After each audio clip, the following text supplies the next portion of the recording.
대한민국 근현대사를 성경적 세계관으로 알리고 전하는 대한역사문화원의 한국 근현대사 발효하기 특강입니다.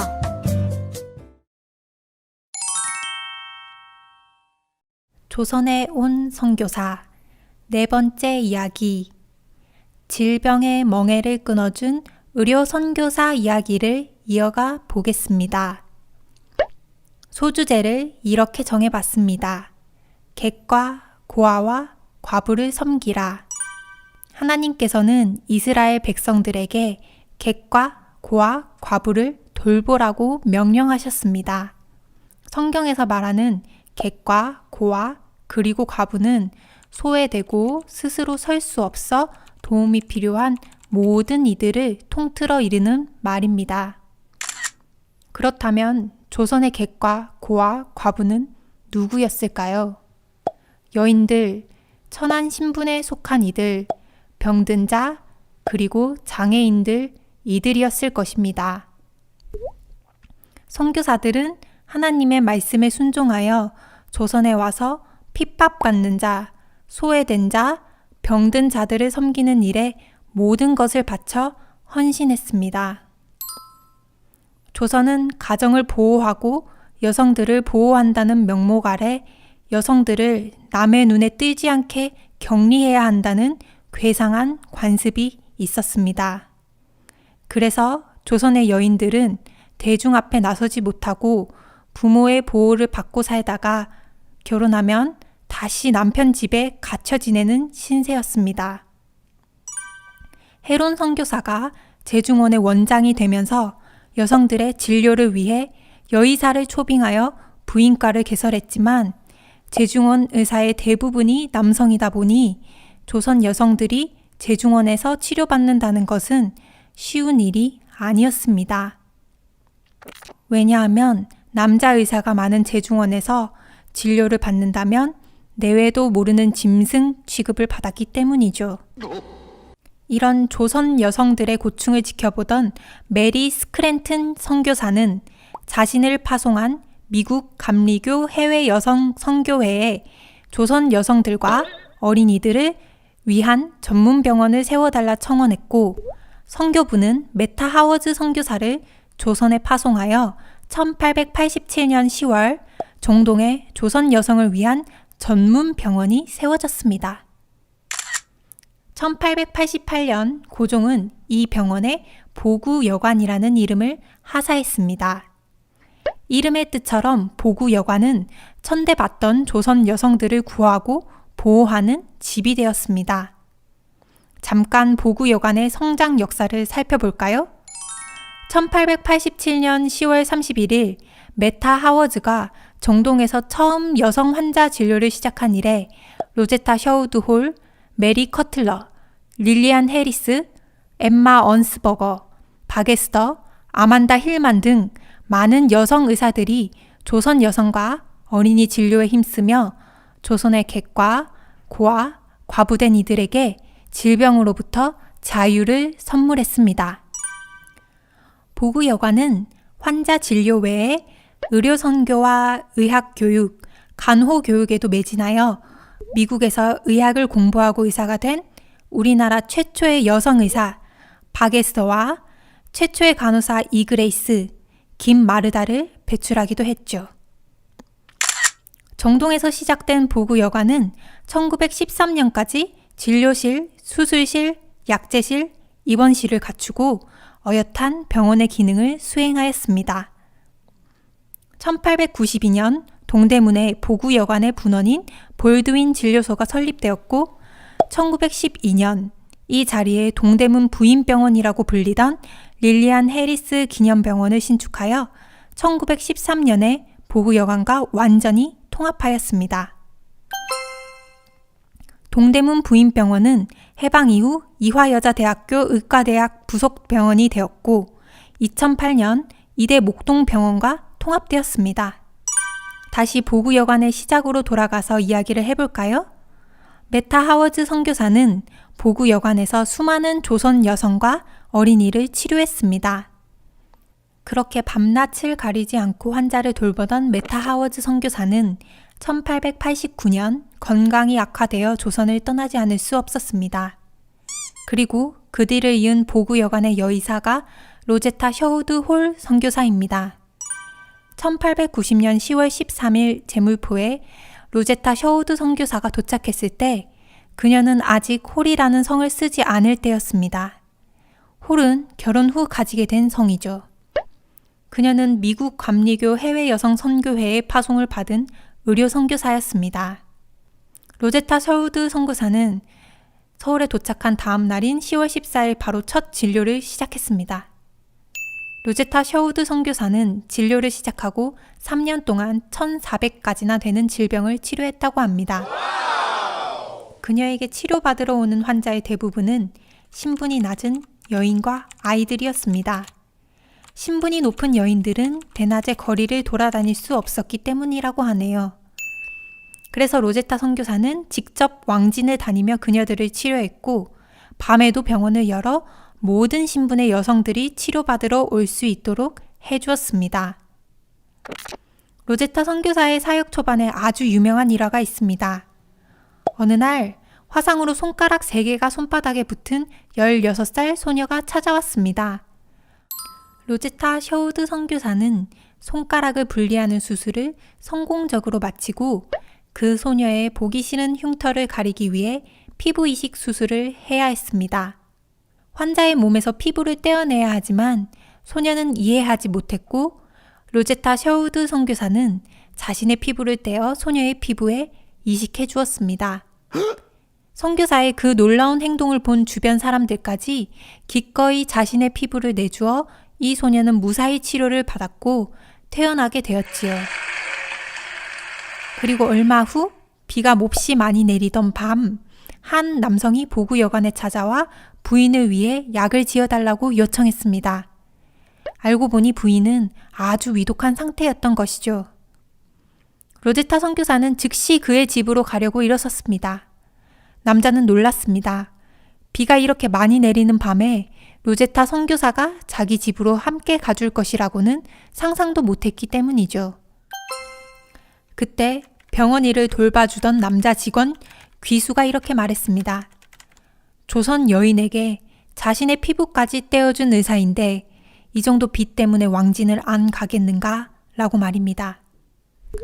로제타 셔우드 선교사는 하나님의 부르심에 순종하여 의술을 통해 조선 여성을 구하고 돌보는 일에 모든 것을 바친 하나님의 신실한 종이었습니다.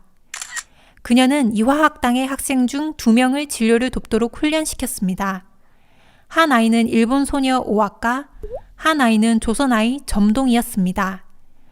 로제타 선교사는 이 2 소녀를 자기 일만 돕게 하려고 훈련한 것이 아니었습니다. 이 2 소녀를 훈련시키는 것은 나를 돕는 데만 쓰자는 것이 아니다. 그들의 시야를 넓혀 장래에 쓸모 있는 사람이 될 수 있도록 하는 것이다. 정말 로제타 선교사의 바람대로 조선아이 점동은 우리나라 최초의 여의사 박에스더가 되었습니다.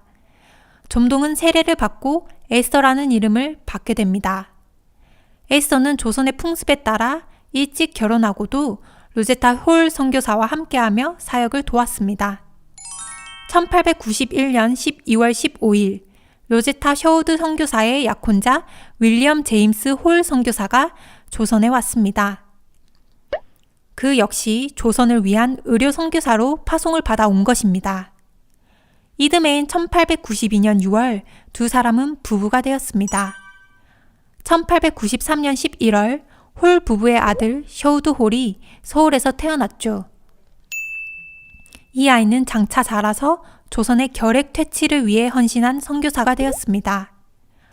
홀 부부는 함께 사역하지 못하고 제임스 홀 선교사는 평양으로, 그리고 로제타 홀 선교사는 서울에서 각자에게 맡겨진 사역을 충실히 감당하게 됩니다. 1894년 5월 8일 로제타 셔우드 선교사는 남편이 있는 평양으로 그의 사역지를 옮겼고 그 길은 에스더 부부도 함께 했습니다. 사실 당시의 평양은 외국인들이 거주하기에는 너무나 위험한 곳이었지만 홀 부부와 에스더 부부는 담대하게 주님의 인도하심을 따라 평양으로 갔습니다.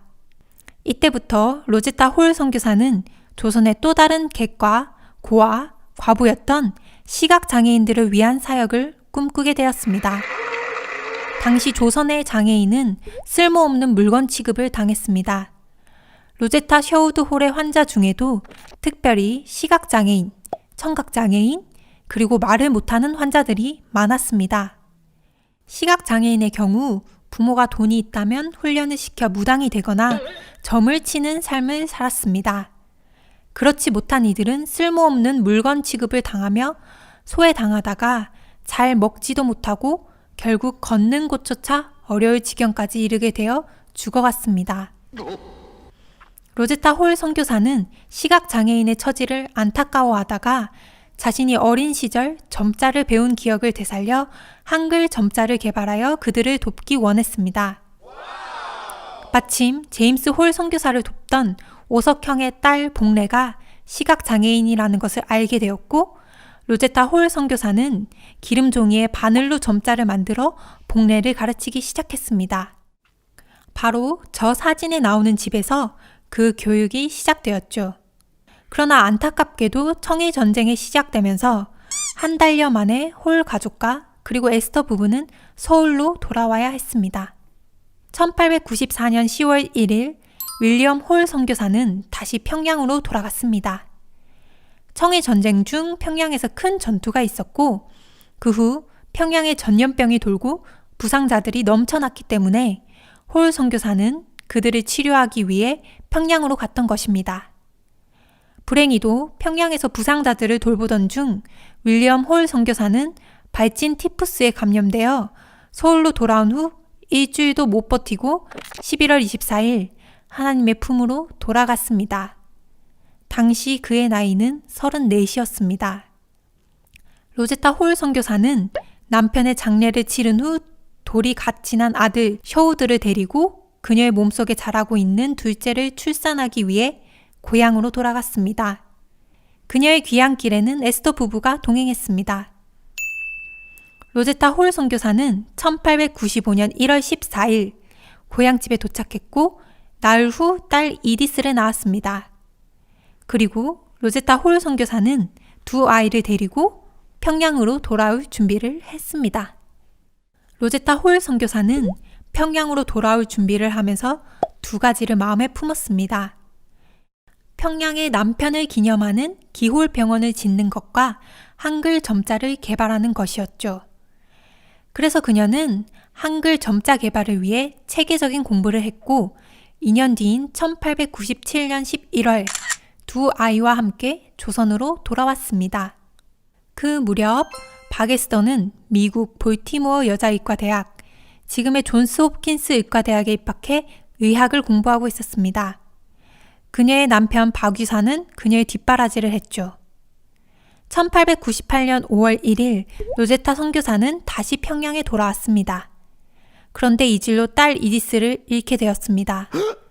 로제타 홀 선교사는 아픔을 잊기 위해 곧바로 진료소를 열었습니다.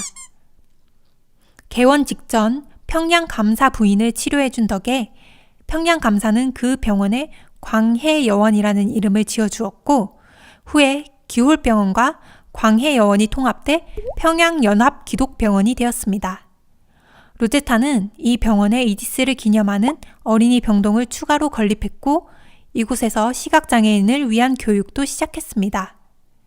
겨울 동안 서울에 머물며 초급 한글 교리서 등을 점자 교재로 만들어 평양에 다시 돌아왔고 오지를 돌며 환자들을 돌봤습니다.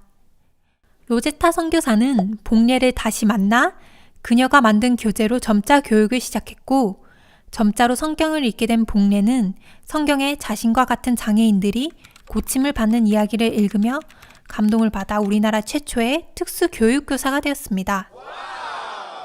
로제타 선교사의 이 특수 교육은 곧 평양의 소문이 파다해졌고 맹인 소녀들이 몰려들었습니다. 로제타 선교사는 이디스 마가렛 병동에 특별 교실을 열어 이들을 가르쳤고 1903년 평양 여맹학교가 탄생하게 되었습니다. 그 후로 로제타 선교사는 시각장애인뿐만 아니라 말 못하는 이들과 청각장애인까지 받아들여 농아교육을 시작하고 학교 이름을 평양여맹학교에서 평양맹아학교로 바꾸고 장애인을 위한 교육을 발전시켜 조선의 객과 고아, 과부인 이들을 섬긴 특수교육의 어머니였습니다. 로제타 선교사는 여의사를 양성하기 위해 1912년 광해여원 안에 실습을 병행하며 의학 강습반을 열었습니다. 그리고 이들을 의전에 입학시키려 애를 썼으나 세브란스 의전에서조차 여학생 입학을 거부했다고 합니다. 로제타 선교사는 여자 의학 전문학교를 만들기로 하고 한국인 의사들을 설득했습니다. 그리하여 1928년 조선 여자의학 전문학교 창립을 발기한 것입니다. 이 학교가 발전을 거듭하여 현재 고려대학교 의과대학이 되었죠. 잠시 로제타 선교사의 제자이자 자매로서 함께 사역한 박에스더 이야기를 해볼까요? 박에스더는 의학 공부가 끝나갈 무렵인 1900년 폐결핵으로 남편을 잃었습니다. 그리고 몇 주 후 의과대학을 졸업해 한국 최초의 여의사가 되었죠. 엄밀히 말해 남녀를 통틀어 우리나라의 최초 의사가 된 것입니다. 박에스더는 그해 5월 미 감리교 해외 여성 선교회에 의료 선교사로 파송을 받아 고국 조선으로 돌아왔습니다. 그리고 보구 여관에서 평양에서 자신이 누린 자유를 조선 여인들에게 헌신적으로 나눔을 봉사하다가 1910년 4월 폐결핵으로 세상을 떠났습니다. 이 일은 홀 선교사의 가족에게 너무나 큰 충격이었고 슬픔이었습니다. 구한말 조선의 또 한 부류의 객과 고아, 과부는 바로 결핵 환자였습니다. 구한말 당시 5명 중 1명이 결핵에 걸렸다고 합니다. 이렇게 많은 사람이 걸리는 병이지만 약도 없고 고칠 방법이 없는 불치병이었습니다. 그래서 결핵에 걸리면 내가 벌을 받아 이 병에 걸렸구나 라고 두려워하며 무속의 힘을 빌려 결핵에서 벗어나려 하거나 체념하고 삶을 포기하는 경우가 많았습니다. 결핵으로 자신이 사랑하는 이모 에스더를 잃게 된 로제타의 아들 윌리엄 셔우드 홀은 자신의 이모를 빼앗아간 결핵을 조선에서 퇴치하는 일에 앞장서기로 결심했습니다. 반드시 폐결핵 전문의가 되어 조선에 돌아올 것과 결핵 요양원을 세우기로 결심한 것입니다. 그러나 그는 이 모든 일이 자신의 의지가 아닌 하나님의 인도하심이라는 것을 알고 있었습니다. 윌리엄 셔우드 홀은 서울에 태어나 평양에서 교육을 받고 미국으로 가 대학 과정을 공부했습니다. 그리고 캐나다로 가서 토론토 의과대학을 졸업하고 다시 미국으로 가서 뉴욕 롱아일랜드의 홀츠빌 서퍼크 결핵요양소에서 결핵을 전공한 후 1925년 8월 미국 감리회 의료선교사로 임용되어 1926년 4월 19일 아내 메리언 홀과 함께 조선으로 돌아왔습니다. 셔우드 홀과 메리언 홀 부부는 셔우드 홀의 오랜 소망대로 조선의 결핵 퇴치를 위해 1928년 황해도 해주에 결핵만을 치료하기 위한 해주 구세 요양병원을 세우고 조선 결핵 퇴치를 위해 그들의 젊음을 다 바쳤습니다. 이 결핵 요양원을 통해 절망에 빠져 살던 조선의 객과 고아, 과부였던 결핵 환자들에게 희망의 빛이 비치기 시작했죠. 셔우드 홀 부부는 조선에서 폐결핵 퇴치를 위해 조선 사람들이 결핵에 지지 않고 병과 싸워 이길 수 있도록 계몽운동을 펼쳐나갔습니다. 그들의 그 노력이 얼마나 놀라운 열매를 맺어가는지는 해주 구세 요양병원의 10주년을 맞이하여 홀 선교사에게 보내온 축하 편지를 보면 잘 알 수 있습니다. 친애하는 닥터 셔우드 홀, 선생님은 성스럽고 훌륭한 일을 시작하셨습니다. 오늘은 해주 결핵 요양원의 설립 10주년 기념일입니다. 요양원의 눈부신 발전은 선생님의 피와 땀의 결정입니다. 오늘날 결핵은 인류의 적임이 자명합니다. 그러나 10년 전만 해도 우리 조선 사람들은 그런 사실을 이해하지 못했습니다.